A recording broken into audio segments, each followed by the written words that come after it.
किसको? चलो पहला क्वेश्चन बताओ क्या है। हमारी जिंदगी कैसे बनती है? अच्छा, जो हमारी लाइफ है वो कैसे बनेगी? आप हमारी सोच से, हमारी मेहनत, हमारी आदत से। पहले वो हिलाओ ना, पहले क्या कर रहे हो तुम? हिला मेरी आदत से। हमारी क्या सोच से बनेगी? हमारी आदत तो से। जो सोच से हमारी लाइफ बनना है ना, तो वो भी कैसे बनेगी? जो सोच बन रही है उससे क्या बनने वाला है, कैसे बनेगा, क्या बनेगा वो बताओ। क्योंकि हम सोचेंगे वैसे ही।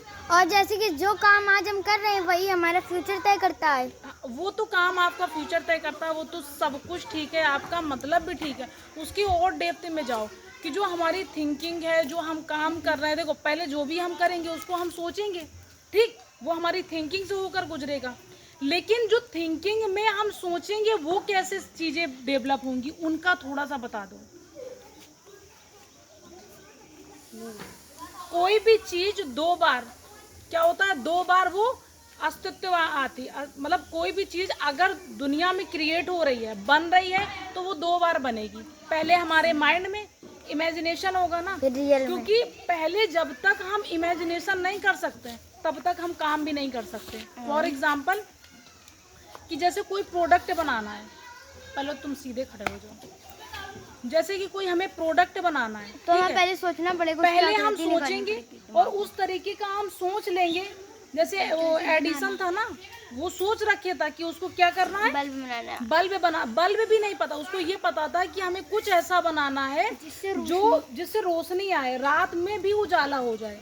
तो वो उसके माइंड में तो इमेजिनेशन थी, वो उस सपने को जी रहा था ना, वो रियलिटी में नहीं हुआ था। पहले उसने अपने माइंड में जीता, मतलब अपने माइंड में ही जीना स्टार्ट कर दिया उस चीज़ को कि ऐसा ऐसा कुछ होगा, उजाला होगा, रात में भी इंसान देख सकेगा। जैसे किसी ने कुछ भी बनाया, कुछ भी क्रिएट किया, XYZ कुछ भी, तो उसको पहले वो जीता है, जब फिर वो उसको क्रिएट करता है। समझ रही हो? हाँ। तो दो बार जो चीज़ें होती है ना, वो दो बार होने, पहले माइंड में बनेंगी, उसमें जिएंगे, फिर वो रियलिटी में आएंगी, फिर उसको रियलिटी में जिया जाएगा।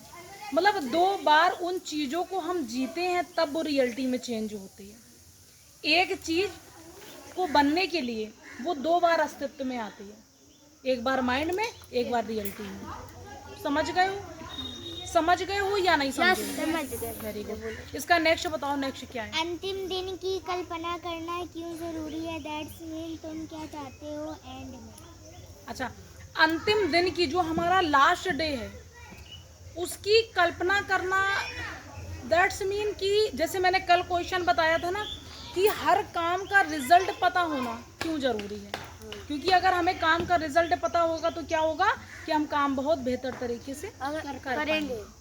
अगर नहीं पता होगा तो करेंगे। तो यूं ही मेहनत तो करेंगे, व्यस्त भी रहेंगे, पर उसका कोई रिजल्ट नहीं होगा। ऐसे ही है कि अगर जो हम काम कर रहे हैं ना, उन पलों में, मतलब जैसे हमने कोई काम किया, अब हमको एंड रिजल्ट पता हो, उसको हम जीना पहले से शुरू कर दें, मतलब कल्पना करना स्टार्ट कर दें कि ये जो काम कर रहे हैं ना, इसका रिजल्ट इस तरीके से होगा, हम लोग हमें इस तरीके से अप्रिशिएट कर रहे हैं, हमको मतलब आगे बढ़ने के लिए कह रहे हैं, या फिर ये कह रहे हैं कि हम तो जानते थे कि तुम ऐसा कर लोगे, ऐसे करके। जैसे देखो, एक घर को हमें बनाना रहता है ना, उसके पहले हम नक्शा बनाते हैं, हाँ। इमेजिनेशन करते हैं कि आखिरकार ये घर कैसा बनेगा, वो नक्शे में ही हम इमेज बना लेते हैं, लास्ट की कल्पना कर लेते हैं ये देखने में हमारा घर कैसा होगा।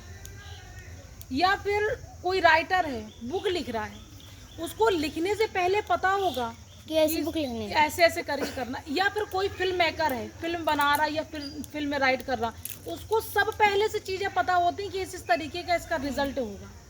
जब वो उसको इमेजिनेशन कर करके बनाता जाता है कि ऐसे करेंगे तो लोगों का रिएक्शन ऐसे होगा, ऐसे करेंगे तो रिएक्शन ऐसे होगा, तो समझ रहे हो ना, वो एंड रिजल्ट को देखकर काम करते हैं और एंड रिजल्ट को अपने माइंड में इमेज बना लेते हैं कि उसका रिजल्ट किस तरीके से आएगा।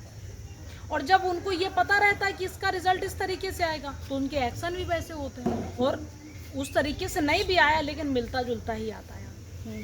ठीक है, उनका क्या आता है कि मिलता जुलता ही आएगा जो भी आएगा। इसका नेक्स्ट क्वेश्चन क्या है? पर्सनल मिशन स्टेटमेंट क्या है?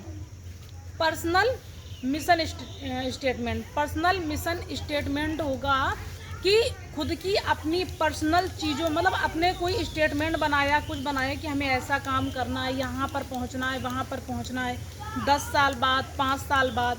पर्सनल मतलब खुद का मिशन। हाँ, कि मतलब अपने आप को खुद को पता हो कि 10 साल बाद, 5 साल बाद हम किस जगह पे और कहाँ पर होना चाहते हैं। तो इसको हम क्या कह देते हैं? Personal mission. इसको हम क्या कह देते हैं? पर्सनल मिशन स्टेटमेंट कह देते हैं। Personal mission statement. Personal mission statement मतलब खुद का मिशन, खुद का स्टेटमेंट खुद बनाना, कि हम कोई दूसरा नहीं बनाए। खुद से कोई भी काम करना। हाँ, खुद भी कोई से ये नहीं होगा खुद से कोई काम करना, होगा ये कि हम अपने आप को 10 साल बाद, 20 साल बाद, 50 साल बाद कहाँ पर देखना चाहते हैं, आपको पता हो। ये खुद का, हाँ, खुद का स्टेटमेंट है। मतलब खुद के लिए कुछ भी हमने राइट किया है, लिखा है, या अज्यूम किया है, या इमेजिनेशन किया है। खुद के स्टेटमेंट। जैसे देखो, मैं आज पढ़ रही हूँ, तो मैंने अपना जो ड्रीम देखा है कि मुझे 10 साल बाद डॉक्टर बनना है, तो फिर हम डॉक्टर की फील्ड में जाएंगे ना। तो वो स्टेटमेंट ही तो हो गया, पर्सनल स्टेटमेंट हो गया कि मुझे क्या करना है, कैसे करना है। और यही स्टेटमेंट हमको आगे रास्ता दिखाते हैं जब कॉम्प्लिकेटेड परिस्थितियाँ होती हैं। जैसे कोई परिस्थिति ऐसी आई जहाँ पर हमारा स्टेटमेंट नहीं था, हमें पता नहीं था क्या करना है, क्या नहीं करना। जैसे फॉर एग्जाम्पल किसी ने एक प्लॉट खरीदा और उसको पता नहीं है कि रहना है कि नहीं रहना है, तो वो जब कभी भी प्रॉब्लम आएगी, वो प्लॉट बेचेगा कि नहीं बेचेगा? बेचेगा। लेकिन वहीं पर दूसरे इंसान को ये पता है कि इस प्लॉट को हमने रहने के लिए खरीदा है, और अगर हम इसको बेच देंगे तो प्रॉब्लम हो जाएगी, तो वो क्या करेगा? रहेंगे क्या? तो वो उसको नहीं बेचेगा। तो समझ रहे हो ना कि जब प्रॉब्लम आती है, यही पर्सनल स्टेटमेंट आपको रास्ता दिखाते हैं कि आपको क्या करना है, क्या नहीं करना है। तुम्हें ये एग्जाम्पल समझ में आया? पर्सनल स्टेटमेंट क्यों जरूरी है। इसका नेक्स्ट क्या है? पर्सनल मिशन स्टेटमेंट क्यों जरूरी है? क्यों जरूरी है? क्योंकि अगर पर्सनल मिशन स्टेटमेंट नहीं होगा तो आपको पता ही नहीं होगा, आपकी एनर्जी यूं ही लॉस हो जाएगी। देखो एक एग्जांपल, हम कब क्या काम कर रहे हैं। हाँ, एक एग्जांपल तुमको बता दे। जैसे कि हमारा माइंड है जिस तरीके से, और अगर हमने उसको शेप नहीं दिया तो वो यूं ही काम करेगा। जैसे आपके पास 24 घंटे हैं और आप उन 24 घंटे में कुछ नहीं करते हो, तो क्या समय आपके लिए रुकता है? नहीं, वो तो चला जाता है ना। 25 घंटे थोड़ी ना होंगे। 25 घंटे नहीं हो सकते। तो ऐसे ही है कि जब भी प्रॉब्लम आएगी, आपके पास पहले से जब तय होंगी चीज़ें, तो प्रॉब्लम में वो चीज़ें आपको रास्ता दिखाएंगी।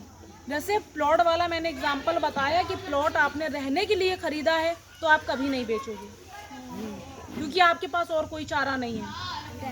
दूसरा तरीका अपना लोगे पर उसको नहीं बेचोगे। लेकिन दूसरा तुमने सिर्फ इसलिए खरीदा, कभी बाई चांस से हमको कोई ज़रूरत पड़ गई तो आप उसको खरीद दोगे। तो दोनों में अंतर है ना, समझ गए हो? हाँ, चलो, वेरी गुड।